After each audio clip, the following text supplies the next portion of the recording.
Our friend Andrew is continuing his journey from spiritual awakening to expand his awareness. And he had one of those days. And what I mean by that is he couldn't remember having a better day for a long time. While there was nothing really spectacular going on or happening, for the first time in his memory, he was happy, he was satisfied, he was content and fulfilled for no apparent reason. He just was. And as the day's problems and challenges presented to themselves, nothing could knock him off his balance. Nothing could knock him off his center. He remained present and mindful to what he was committed to.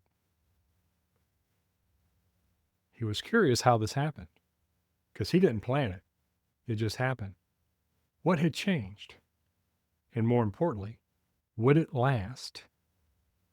That's what we're going to discuss today after our meditation. Welcome to Spirit 360 Fellowship. We're an online community of like minds and kindred spirits. We are a spiritual group of like minds and kindred spirits, old souls, empaths, highly sensitive people.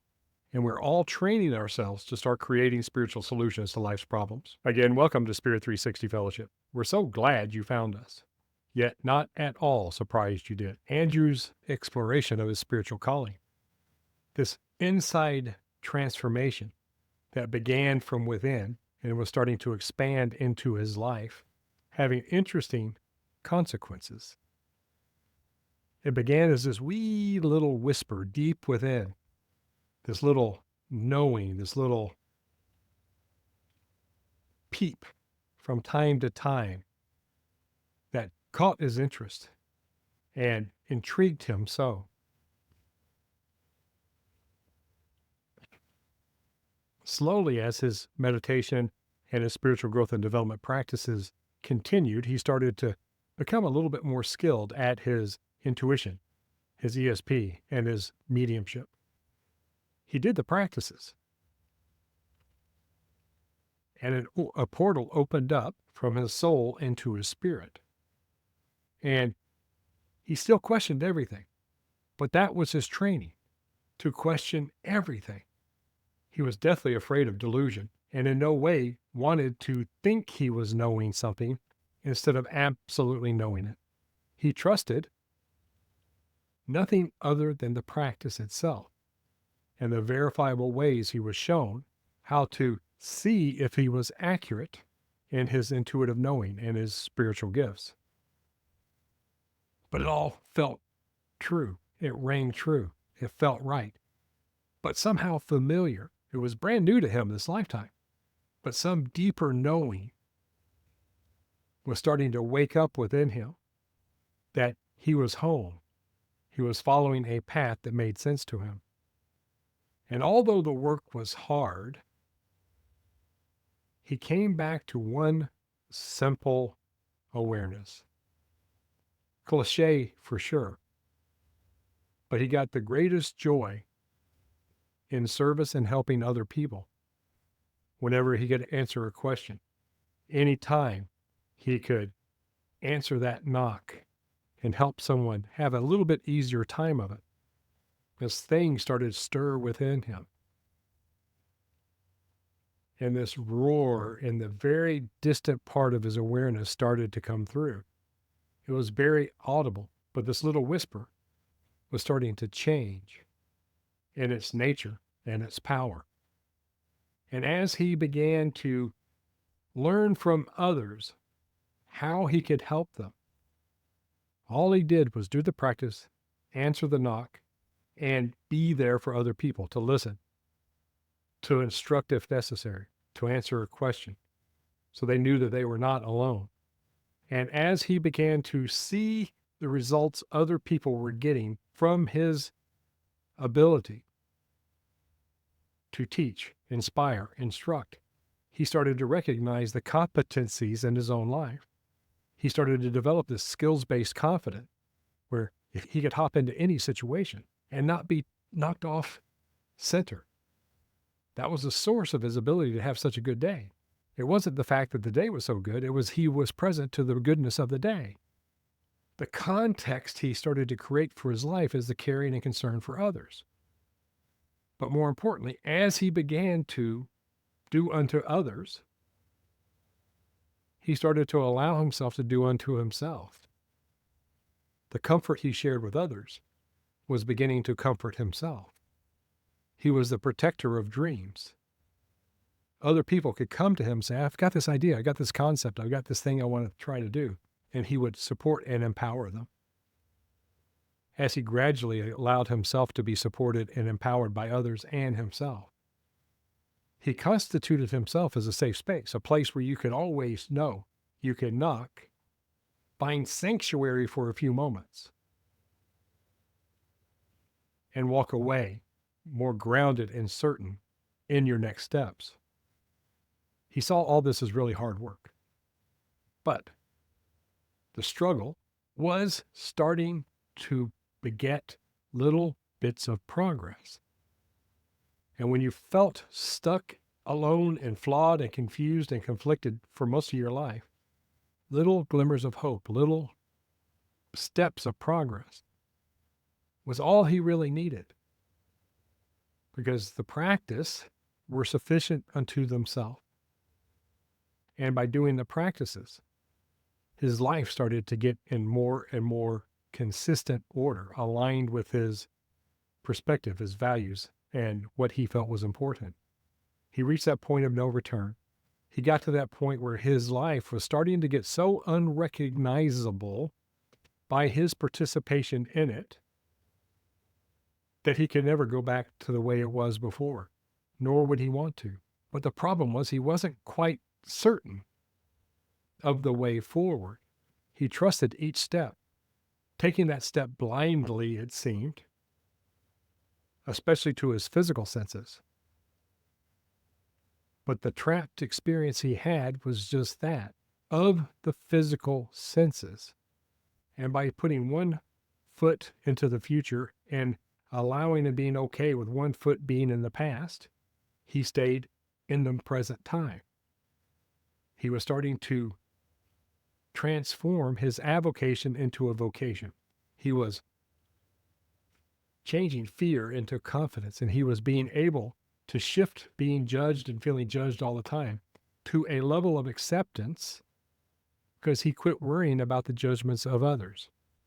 He could sense a deeper knowing within them that even though they may be judging certain parts of him, somewhere deep inside, a light was turning on. And as he encouraged others to shine brightly, he allowed himself to start shining. Andrew was slowly becoming congruent, mind, body, spirit, aligned in three-part harmony more and more of the time. His work became fun. He started to grow within and express without. The biggest problem he felt trapped by is the fact he had spent most of his adult life building a world based on what he thought was important to him. And everything that was important to him 10, 15 years earlier, that he based the creation of his experience of being alive on, was no longer important to him. He simply had to spot that future, listen to that little voice, and trust that over time he would gradually integrate his new values, his new beliefs, his new understanding, his new mindset, his new skills in a way that would cultivate the world he wanted. And in that real world, soon he could harvest what he was sowing. He would start to reap what he had sown. Started the sowing within, quieting his mind, calming his emotion, being mindfully present, allowing that light within to shine through. He didn't recognize it as first, but others did.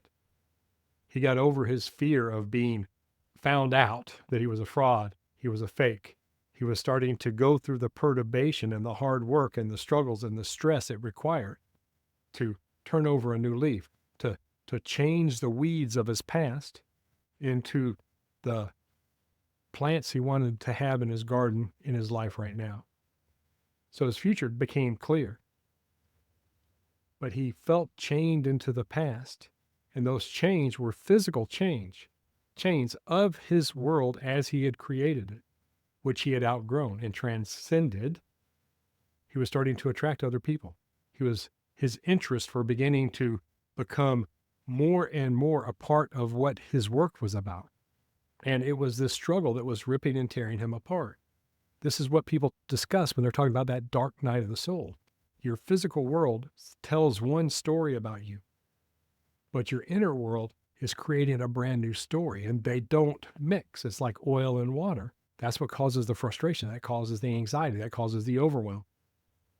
And we have to learn how to start attracting people aligned with who we are now and gradually re-inform the people in our lives who we really are. And that's hard work. Some people say, oh, you're going through a midlife crisis. Oh, your calling is misleading you. He didn't know if he's having a nervous break or a psychotic break or what was going on, but something was just really bad happening. But how does one get unstuck from the trappings of a world you created? Therein lies the answer. Therein lies the key. In time and on time, that wee little voice of knowing becomes this roar that you can't disregard, and it starts to pull you in a direction that allows you to make the different choices. Those choices allow you to start to reshape and retrain your world by listening to this calling as you rediscover where you hid the damn key for protection so early in your life, because the world has no interest in really having you be alive and thrive, because most of the world is so busy trying to stay alive themselves. So you take this one little key, this one little answer, this one little knowing, and you bury it somewhere within your consciousness, within your awareness, within your psyche. And then you start to do these spiritual growth and development practices, and you start to excavate through all the crap that's piled up in your life, all the stories, all the problems, all the challenges, all the stuff you set up that didn't really work out. But your future is calling. Your calling is calling. Are you going to take the call? That's the problem, because too many times we can't find the damn phone and it's on mute. And you start to look for it where you think you'll find it, but you never see it. So first of all, we need to learn to look, listen, see, comprehend, and understand that little voice is in there. It's probably that little voice that had you be here today. You start to trust and accept that little voice is of your best interest. It's of your higher self. It's of your divine self. It's that universal connection. It's that energetic self. The path to changing your life, to orient it in the direction of your calling, in the direction of your purpose, in the direction of your intentionality, is the 3 R's, right meditation, clearing the blackboard of your mind, allowing you to be quietly calm,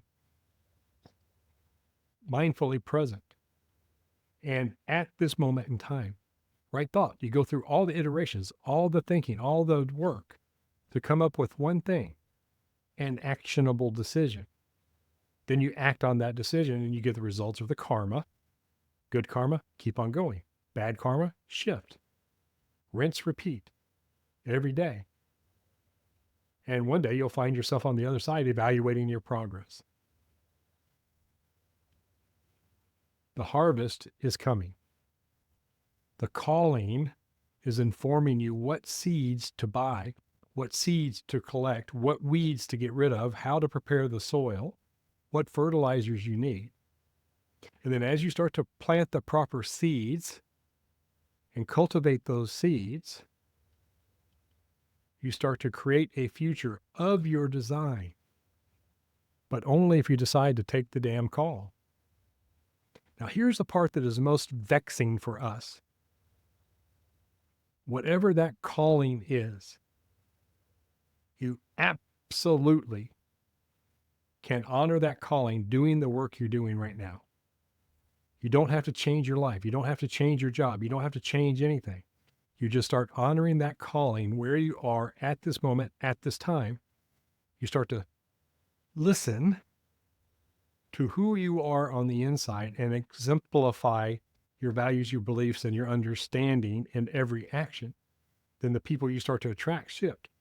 The opportunities you start to attract shift. The seeds start to sprout. The seeds start to grow. You keep the weeds out, your thinking, your old past behaviors. You give it a little bit of water. You give it a little bit of nurturing, and you allow time to do its work. Then you wake up and you find that your world has shifted. Your world has changed. Sometimes the job and the people in it change. Sometimes not. But the part that is most magnificent is what our friend Andrew found out. Some days, when you honor yourself as you do others, you have the perfect day. You're happy, fulfilled, satisfied, and content. And that, my friends, is a little slice of heaven on earth. Worthwhile? I think so. My highest blessings.